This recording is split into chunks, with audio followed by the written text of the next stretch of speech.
Is everybody in? Is everybody in? The show is about to begin.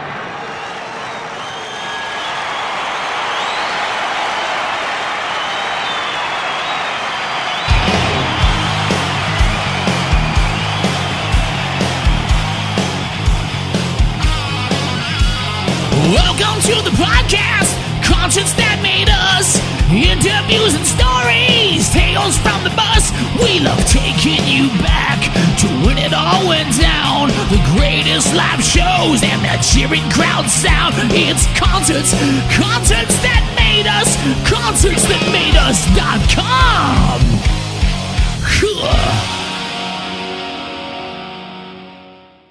Steve Creep, welcome to the show. It's great to be here. Thanks for having me. It's great to have you now. I'm looking forward to diving into your music over the next bit. Now, you guys released your debut single, Wind Me Up, back in November. Talk about hitting the ground running. It transports me back to a time when music was actually good. What can you tell us about it? It's funny because it was probably written when music was good. Like I used to be in a band in the 90s called the Capones, and that went on to about 2007.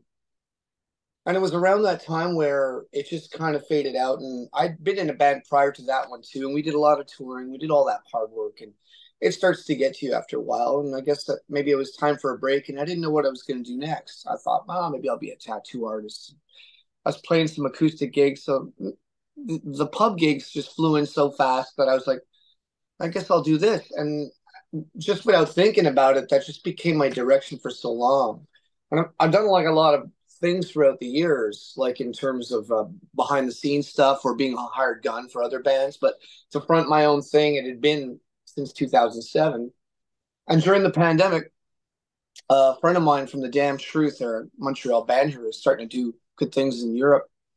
I was building their jam room, and the guitar player Tom had asked me. He says, "Why don't you put in original music?" I said, kind of did that run, getting a little older. I don't know. He goes, "No, I think you got something left in you, you know." He goes, "I'll record 4 songs for you. What about that? Like, we got the pandemic, we have nothing else to do, right?" Yeah.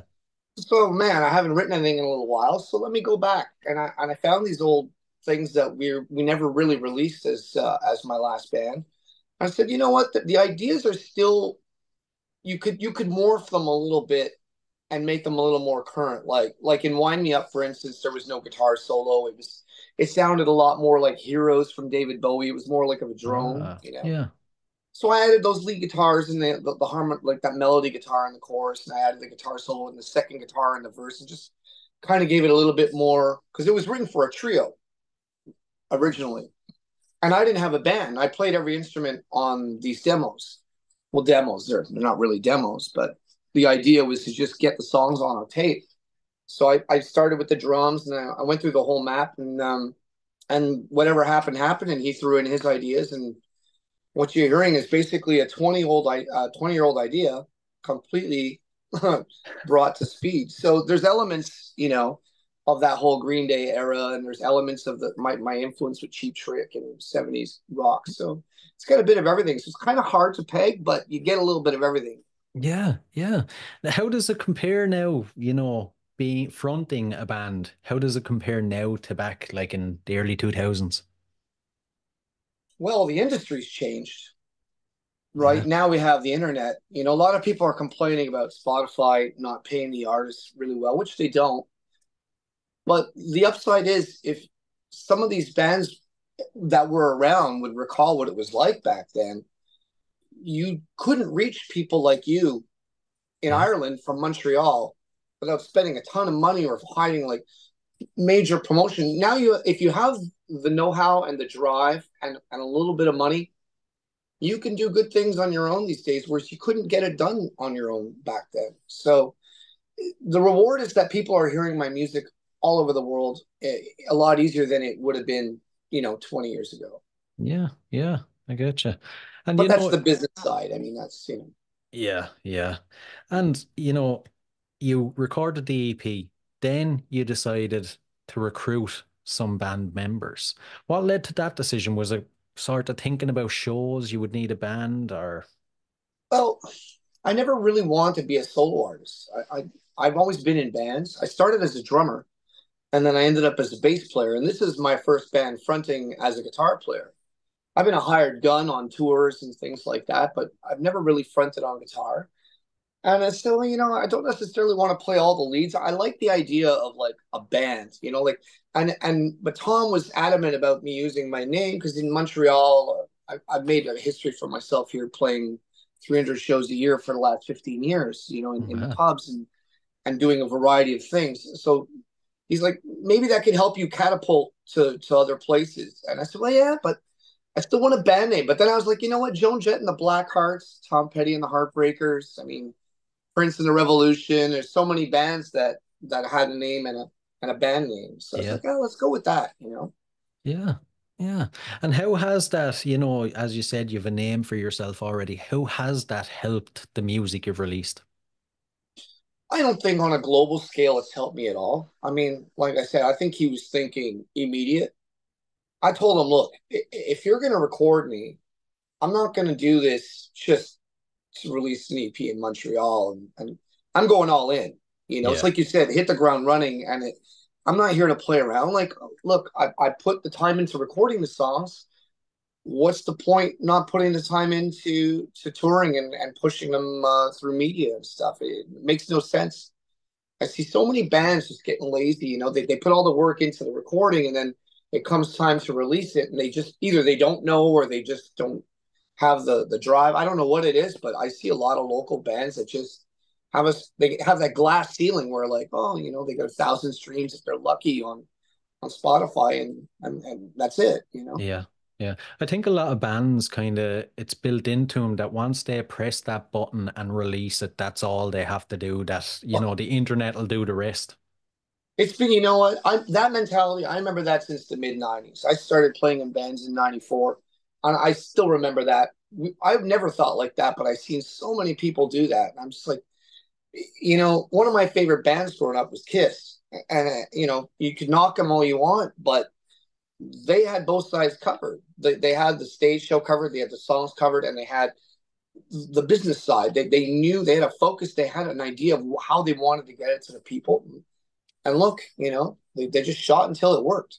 Yeah, exactly. Exactly. I don't think any band could ever do it the way they did.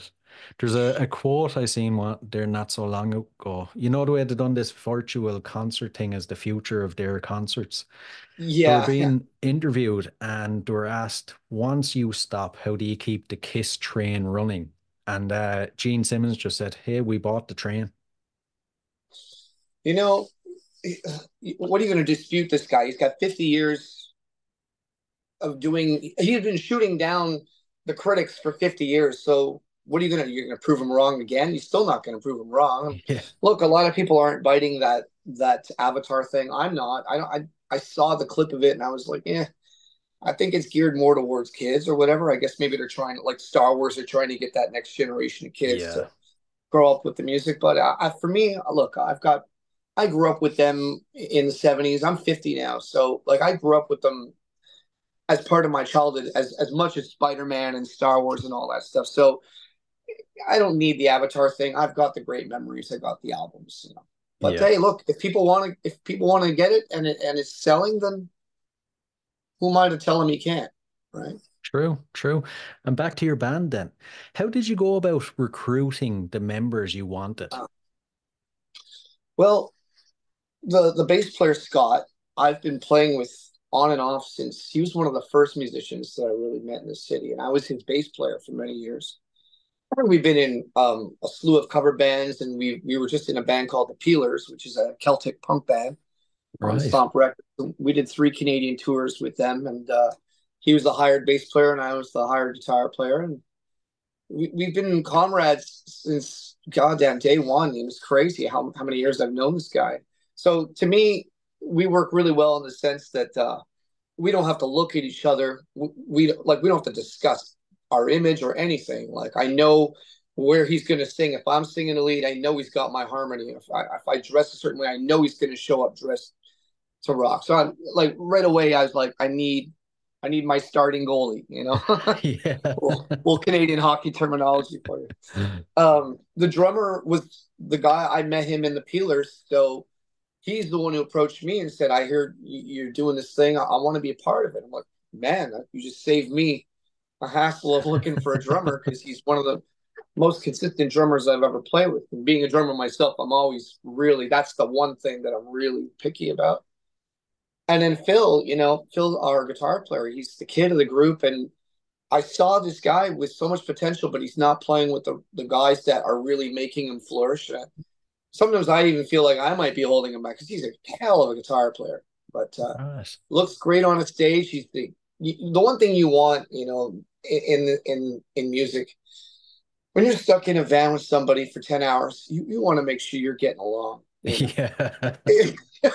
Because we've had those memories that are not so fun. But with these guys, they're like we laugh all the way through the rehearsals. We laugh at the shows. We laugh every minute we're together. So I got my three best friends, and I got three talented guys where I don't have to look, and they hold me up just as much as we hold each other up. So yeah, I couldn't ask for more. Good to hear. Good to hear. And are you going to continue recording all the instruments yourself, or will you bring the band in? I'm not off the idea. I did the four songs. I don't know if you got the press kit. There's four on the press kit. Yeah. Yeah. But I only released a single so far. Tom and I have recorded three more where I'm playing all the instruments. But from there on in, it's not so far in the future, and it's not crazy to say that we will record as a band because I don't really want to. I want them to feel like they're every bit of a part of this because, in my opinion, I can't do it without them. A band can't do it without their fans, and a solo artist can't do it without his band. So, in my eyes, I'm a band, so why not? True, true. When you look back on the creation of the band right up until this point, what's the most challenging part been? I think the intimidation of getting restarted, not knowing the new side of the industry. I always had the easy job. Like I was always a hired gun, so I didn't have to think about the business end of thing. I didn't have to come up with artwork. I didn't have to think about even writing the music. I'm literally just learning somebody else's parts and going on tour and just acting professional to the best of my ability. So it was learning how to do the digital world, which, I know how to use computers and things like that, but I never had to market my music. So I did a lot of reading in a short amount of time. When I do something, I go all in. So that was probably the biggest hurdle, was just getting all the website, the EPK, all that stuff just kind of lined up. And then to shoot the video, I never shot a video before. So I shot it and I edited that myself as well. Because in this industry, like we said already several times, like you got to do every part of it yourself now. Yeah. Yeah. And so, when you're starting out, there's no point getting a manager and all that other stuff. You're just wasting your money, if you ask me. Yeah. Yeah. Why pay someone else to do something you can do yourself, and you probably do it just as well? Well, look, I met a lot of people in the industry over the years. I worked for some really good bands. I was a guitar tech for some bigger bands, and I got a lot of insight. I've seen a lot of things on the road. I was with Def Leppard for a month, and I got to see how that world operates. I mean, that is the most elite level of professionals that you're going to be surrounded by. I've done backline work for artists like Smokey Robinson and Foreigner and all these bands. So you watch what's going on around you, and you talk to people, and it's amazing what you learn if you just keep your eyes open and your ears alert. Yeah. Yeah. And you incorporate that. But we'll dive into your own history when it comes to music, so to give the listeners a wider sense of who you are. Growing up, how did your local music scene affect your sound? You know what? Not very much. I didn't grow up on a lot of even Canadian artists for that much. I grew up, I guess in my era there would have been, Bryan Adams and Honeymoon Suite and Helix and bands like that, April Wine. There are a handful of good ones, but oddly enough, I wasn't massive fans of any of those artists. I grew up more like on American and British rock. So I really love Led Zeppelin and The Who. Those are like my big UK guys. And Thin Lizzy, Ireland's greatest, right? Yeah. I mean, there's so many. And then the American side was like Cheap Trick and Kiss. And that was the 70s portion, but come the 90s, the 80s, I grew up in all that hair stuff, but I also grew up on the pop. So I love Prince, Madonna, and Huey Lewis, and all these artists. And I also like, Twisted Sister and Motley Crue and things like that. So I was always open to everything. But in the 90s, yeah, I mean, it all seeps in. And like I said, I've been playing covers now. That's my day job. I Yeah. just play pubs every night. So when I'm not touring, I occupy my time doing that, and so I have to learn, everything from like Coldplay to Motorhead. It's crazy, and I do a lot of Celtic stuff because in Montreal there's a lot of Irish pubs here, and so I got to do all the Molly Malone and all that stuff. It's amazing what you learn, from taking from all these genres, and maybe some of it seeps in, maybe it doesn't. It's not conscious if it is. It's just I take whatever I think I like, I hear, and I throw it in the pot. Yeah, I get you. I get you. And it's called Concerts That Made Us. So I have to ask, as a concert goer, what concerts do you think have made you? Man, I mean, the first concert I ever saw was Whitesnake with Steve Vai in 1990 because that was still the hair thing was a big thing back Oh then. man.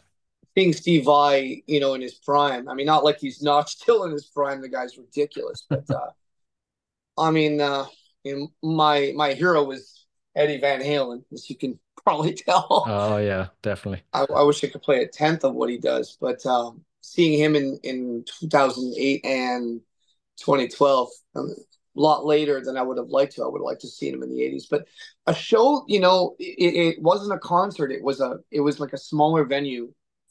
You ever hear this band from the early? Actually, speaking of Jeff Pilson, it's an extension of Dawkins, the Lynch Mob. Yes, yes. Okay. I went to go see the Lynch Mob in 1992, and this is with the second singer, Robert Mason. And the venue had to hold maybe 800 people, but they didn't really announce the opening band. And I just remember, like, when I got to the venue, there was this bum like, sleeping under the tour bus outside. I was like, wow, he's pretty wild even for a Montreal bum back then.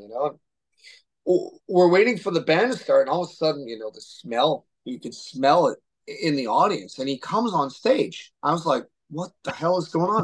And he's got like this little ukulele, and he starts off with this really light thing, and then they bash into this set like I hadn't seen anything like that yet. Like grunge was coming in and hair was on its way up, but there was a little bit of both. You had the Alice in Chains and the Pearl Jam, but you still had Warrant and all those Motley Crue and bands like that were on the Yeah. out. So this band was somewhere in the middle plus 10 because they were doing like it was like Sex Pistols meets Motley Crue. They had the hair, but they were really dirty, and the energy. The songs were like Cheap Trick. They were super catchy, but like really aggressive and punchy. The subject matter was very, very topical. They talk about everything from being robbed, being homeless, and being the underdog, basically.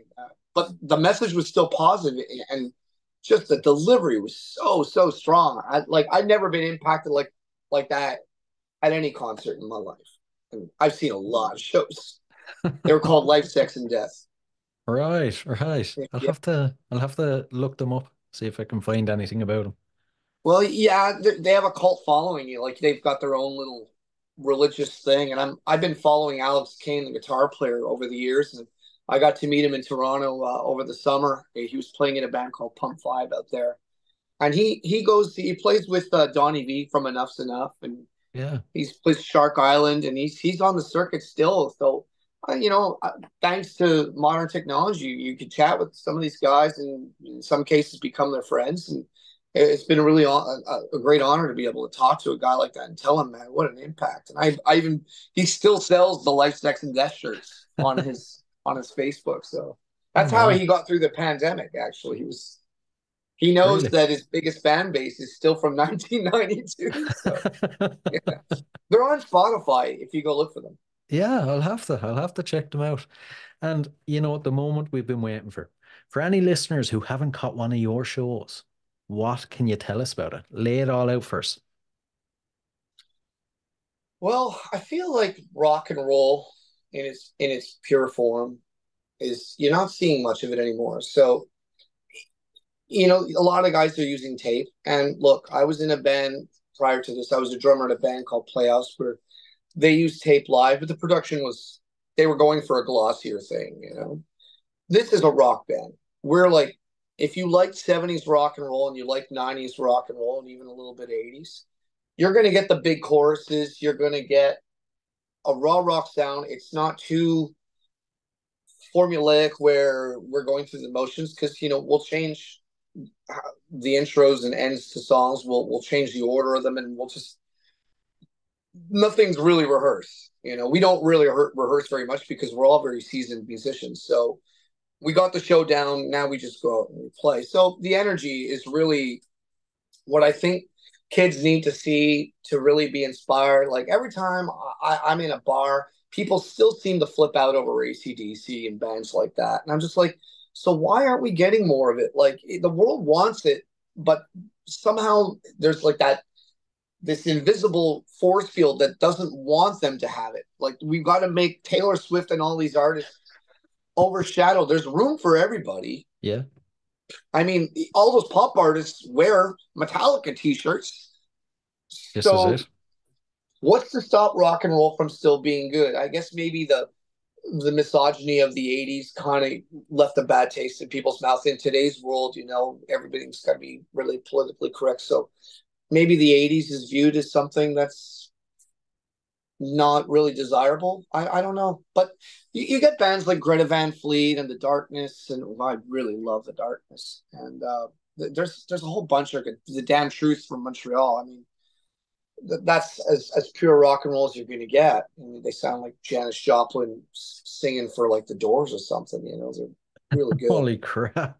So there is good rock and roll, but the industry's changed. We don't have MTV anymore, so there's not featured shows where kids can just find that sort of thing. They just take what they're fed predominantly, which is pop music today. So yeah, I don't know. I think rock and roll, if it's heard, will be understood. When I sent out these songs to everybody, including yourself, some people latched onto it, and some people didn't. I knew that was going to happen because what this is all about is just me doing what I want to do. I'm not writing or rewriting these songs to please a certain demographic of people. I'm writing these for me because I know that if I connect with it, somebody else is going to connect with it. And Yeah, all you got to do is find them. that's it. That's it. And That's my take. the concerts you've played then over your entire career, is there one that sticks out as the best experience you've had? I think I remember the worst ones more. That was the next question. I played one where the whole drum kit fell off stage. So Oh man. yeah, I've had some doozies over the years, but the more pitches that come to the home plate and you swing at, they're not all going to be hits. Um, you know, I played some big ones that were really fun, but yeah, normally the outdoor festivals. I remember weird things. I remember like getting eaten alive by mosquitoes and not being able to escape. Like just Right. like you're so wrapped in the moment that you're not really. For me anyway, I'm not really thinking about just taking in the audience. So it's a shame too because I would like to be able to take that in more, but I guess I play every night. I do over 300 shows for 15 years now in bars and doing the tours, and sometimes I just forget to look ahead of me. I'm just like I'm like Pete Townsend. In the zone. I'm in my zone, and I just try and connect with my guitar and make people connect with that. I guess. So, yeah. Yeah, I get you. I get you. I'm having fun. Having We'll fun. flip it around then. You can tell us some of the worst ones, bar the drum kit falling off. Oh man, I remember I was playing drums for this one band. I'm not even going to mention their name. Well, you wouldn't know them anyway. they were all junkies and they only played about 5 shows before the band had to break up. But Right. the bass player would show up. I was the drummer, and the bass player and the guitar player singer, they were like kind of Nirvana wannabe guys. They liked the glamour and the imagery of the heroin and the ridiculousness of the whole rock star thing, but the grunge era version of it. So it wasn't cool to know how to play your guitar. It was cooler to walk into jam with no shoes on and smell like you had slept in 5 days. And so I remember it was the singer's birthday, and Scott was playing bass at that show too. No, sorry, he was on second guitar because their bass player was the wacko. And so the singer had gotten so annihilated prior to the show that I remember he fell over his monitor, his mic stand, his guitar, everything went right off Oh my God. the front of the stage. And I'm looking at Scott. I'm like, I'm just gonna keep going. Somebody's got to hold this thing down. And he's like, yeah, I got this. The bass player starts letting his bass dangle, and he's doing this kind of like Lord of the Dances thing. The bass is like bang, bang, bang. We're like, and that was the last show we did with them. And then we heard the one after that. They had trashed all their instruments in the third song, and the band had to break up because they couldn't afford any more instruments. I'm sure the bar didn't want them back either, though. Oh. When Those I guys play should. shows where I've trashed drum kits, I was really big into Keith Moon and Dave Grohl and guys like that, and Green Day. So I had a thing for smashing my gear. It gets a little expensive after a while, but Yeah, very quickly, I'd say. it's fun if you can get away with it. Yeah, yeah. And when it comes to being a musician, then, is there one thing you would change? Oh, I think maybe not for me, but just the environment is not the healthiest always. It's when I'm on tour, it's better than when I'm doing in the pubs in the sense that there's so much drinking in the pubs, and you're surrounded by a lot of people who are just not really happy. Yeah, Whereas when you're on tour, you might be tired from the sleep deprivation in a van and uncomfortable accommodations, but you're on an adventure, and you're seeing things that you don't normally get to see if you had any other job. So I can't say on my end that I would change anything about being an original artist aside from I wish I made the same money I did playing yeah. Wonderwall for all these drunks all the time. And Oh even man. that's not terribly glamorous, but hey, it's Yeah, I've yeah. had hard day jobs, so And before we dive into the last couple of questions, then, future plans that are set in stone. What's the goal with the band? Any gigs, yeah. new music? Well, we're starting a radio campaign that's going to be, unfortunately, not so much in UK, but there's a company we're working with that's going to be focusing on Canada, the States, Australia, and New Zealand, and possibly some countries in Europe, but they didn't really specify much about that side, unfortunately. I'd like to find more connections out there to really break the waters there. But over the next month, we're pushing Wind Me Up in that. That's the only reason why I haven't really gotten to do the second single yet, because I really wanted to make an impact with the first song, because in today's world, people have no attention span. So you just keep drilling it to get the band name, the brand out there enough that people start hearing the repetition. And we're getting momentum. That we're like today we hit 22,000 streams on Spotify. So for 10 weeks, for an indie band with no prior history, It's very good. it's not a bad start. So I'd like to get it to 30-40K if I can in terms of streams. But what's more important than just the number of streams is the people I'm connecting with, seeing where we're hitting and where we're not, who's reacting to it, and in what way. And I think the radio is going to really change that for us. We want to tour Canada in the next coming months. So this radio campaign is really about pushing us in Canada so that we can at least have some traction when we hit the road there. Yeah. So the idea is, yeah, like a song after this. I don't want to wait 3-4 months. I want it to be 2 months at most. I know where to put my money now. I know where I'm going to be marketing. So it's going to cut time and costs. So now we're a little more focused and we have our direction. Like this was a learning curve. This whole releasing the first single. So I learned a lot in a short period of time. So yeah, from here on, it's going to be one song every 2 months along with a video and as many live shows as we can. And if we can find it to be worth our while to head out to your side of the world, man, I'd rather go out there than the States right now because the visas in the States it's ridiculous. And the rock fans in Europe are so much better. Right, right. I thought the easier option would have been the States when you're in Canada, no? Well, I've got friends who tour Europe more than they tour the States. And yeah, touring Canada is convenient in the sense that you don't got to get on a plane, but it's not convenient when you see how big the country is. True. Some of those drives are like 12 hours and Oh it's man. one line back and forth. You don't really get to do much of zigzag. Like the States, it's smaller and you could just zigzag every two Yeah. hours, you're going to hit something. But in Canada, if you veer off course, once you get to middle Canada, those drives are minimum 7, 8 hours. And then you get to the Rockies on the other side of the country. And, those drives are winding up and down hills. Your ears are popping and it's Oh, hours and hours and hours. So it's a little rough, on you. So you yeah. got to choose your months that you're going to do it. Not in the middle of the winter, so. Yeah. Geez, doesn't Yeah. sound too fun.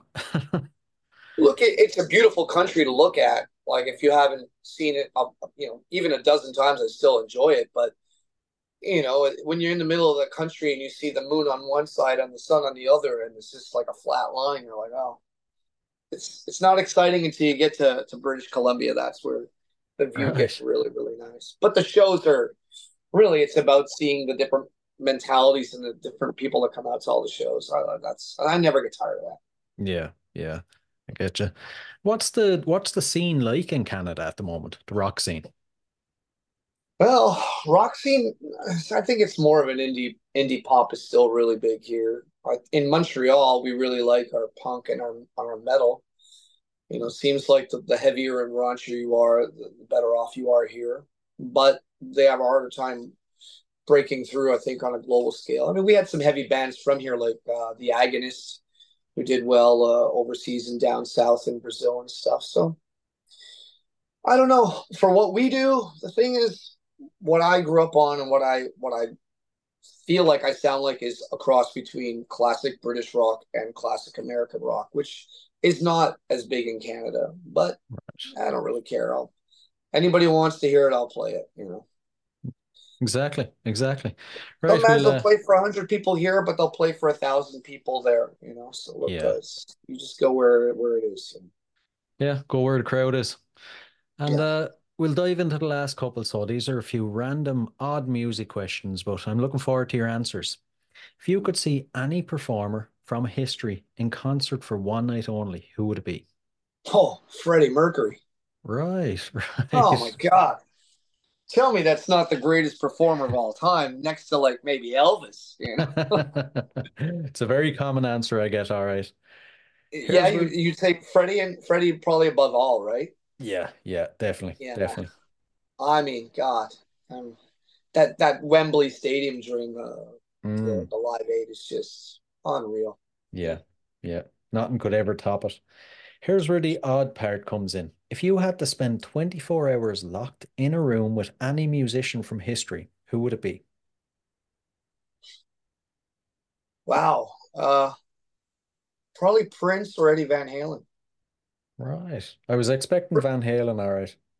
Yeah, well, Prince is the guy that got me started in music, and everybody, when I guess because I play rock, when they know that I'm the guy who recorded all the instruments, they think I'm more of a Dave Grohl. But to me, it was Prince. Like Hmm. the guy plays everything, and he's better than everybody in his own band. It's unbelievable. And Yeah. then on top of that, he can record it and produce it, and then he can perform it better than anybody. It's just the charisma and the strength of this guy on the stage. His Yeah. power was limitless, just unbelievable. So him and Freddie Mercury, in my opinion, are like probably the two of the greatest that you'll see on the stage. But his talent was so much more wide in terms of musicality. Definitely, definitely. And the final one. What song would appear on the soundtrack to your life? Oh, yeah. I'm sure it would be funny, whatever it is. Probably like a Jack Black song or something ridiculous. Right, right. The beautiful disaster, like in a million stories. They're not all glamorous, but they're pretty funny. Good answer. I was playing a show last night, and it's comedian comes in, and I let him on stage for 15 minutes to let him get his thing out of the way. He's talking to me after, and he's like, "Man, you should be a comedian. The things that you say, the way you compare things and the way you analyze this." And man, I'm not trying to be funny. I just call like I see it, But if you give me inspiration on a stage, yeah, I'll let loose. Yeah. Gonna give me a funny looking audience now after the races all go. You know what? I look for the fun in everything. Hopefully I'll get to catch one of your shows at some stage, whether it's I'd in like to come Canada and have or a over fun. here.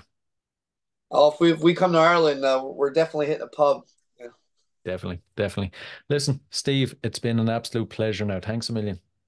Oh, thank you so much, man. And, we'll meet one day. We'll meet one day. Definitely.